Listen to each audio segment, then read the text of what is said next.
Obunkenke buli ku paaliyamenti gwe muganda wange ali eyo ampuliriza obunkenke ku paaliyamenti. Ki ekireesewo obunkenke buno muganda wange? Ki ekireesewo obunkenke buno? Nkwanirizaako nnyo eyo yonna yonna gy'obadde gy'osinzira okuba ng'otuwuliriza ffe aba UG Updates TV, iffe abagguse nate. Nanti twewaayo kubanoonyeza buli information okwetooloola ensonda y'eggwanga.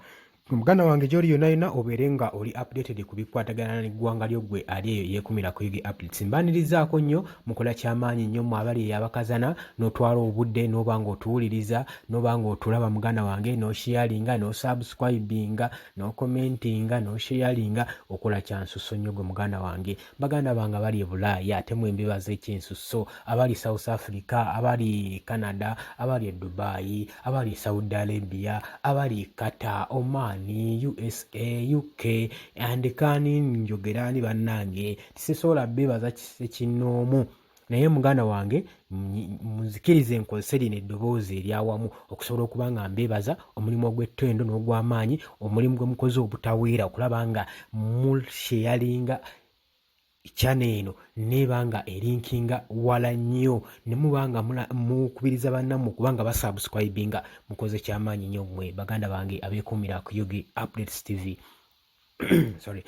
Mpagala nnyo nnyo nnyo mikwano gyange, muyinza obba temukimanyi naye mbaagala nnyo bya nsusso. Muganda wange saagala kukulwisaayo kuba nkimanyi budde bwakola.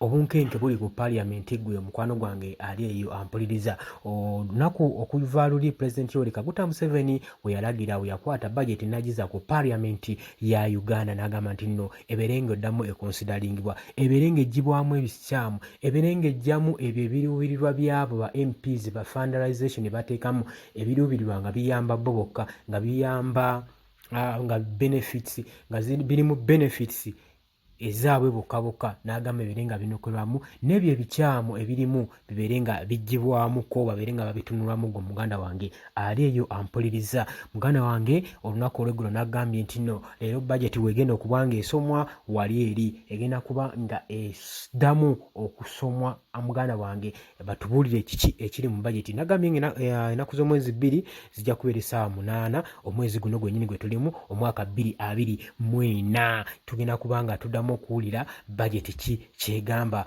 Naye luli recently Pulezidenti Yoweri Kaguta Museveni yagikwata n'agizayo basobole okukola reallocation ku bajeti eno, basobole okuba nga bakola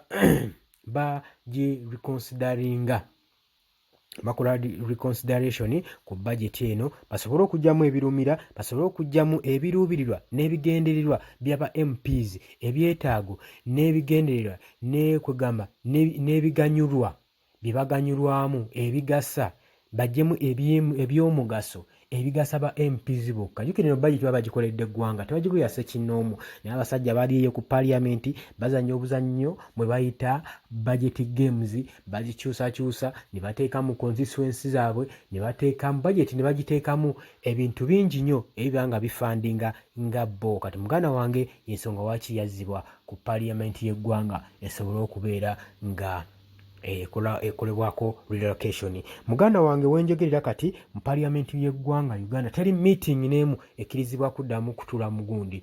Mu parliamentary committee temuli meeting n'emu ekkirizibwa kutuulwamu gwe muganda wange ali eyo ampuliriza eyeekumira ku UG Updates TV wenjogerera essaawa zino, wenjogerera ng'wali eri ku parliamentary ku National Theatre, wali eri ku Nile Avenue, awo wonna wonna weetooloddwa security. Bakuuma ki? Waki obunkenke bungi?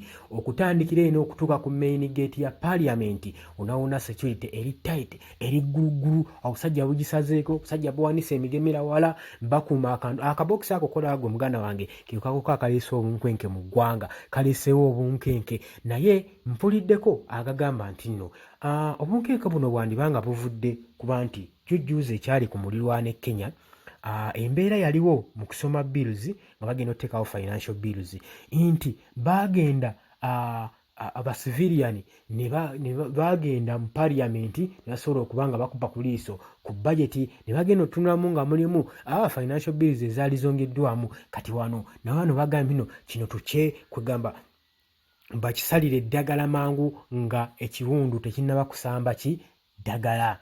babeere nga bakisalira amagezi ng'obudde bukyali. Bagambye embeera twagiraba eyali ku muliraano e Kenya, bagenda ne batunula mu bajeti, abasajja ne batandika okwekalakaasa ku financial bills zibataddewo, ne bagamba olw'embeera eyo tetwagala naffe ebeere ng'etutuukako. Kati bataddewo emigemerawala, security eri tight, obunkenke bulinga obunkenke. Kugambye teri cabinet meeting ekkirizibwa kutuulwa wali mu paaliyamenti.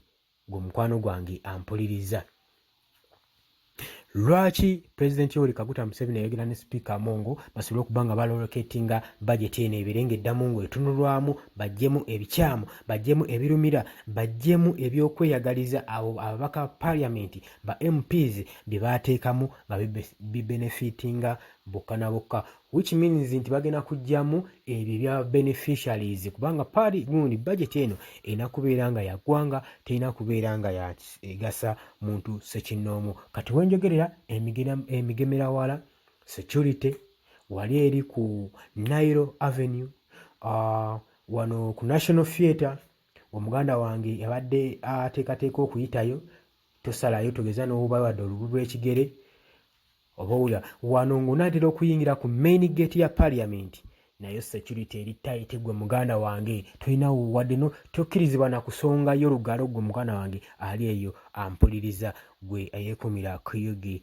Updates TV. Nkutegeeza muganda wange towerabira kusubscribinga, gina maaso n'okusubscribinga, gina maaso n'okusharinga, commentinga, tugenda kubanga tubatuusaako nonogo bingi nnyo. Muganda wange lwaki olowooza embeera eno yandibadde weti? Lwaki bandibadde bateekawo security nga bagenda okuba nga soma bajeti y'eggwanga Uganda? Munange nze naawe tetumanyi, naye katubirinde tulabe ebigenda okuvayo ku saa 8 tuyaba tukumawo tubaleetere kiki ekivuddeyo. Security yabadde yaki tugamba tugamanya, kuba sawa zino tetumanyi nsonga, tugenda batugabawa tubabuulire ensonga lwaki biriwo ebityo. Gwe muganda wange yeekumira ku Yugi Updates TV. Nkutegeeza kwagala nnyo, tuva ku Yugi Updates.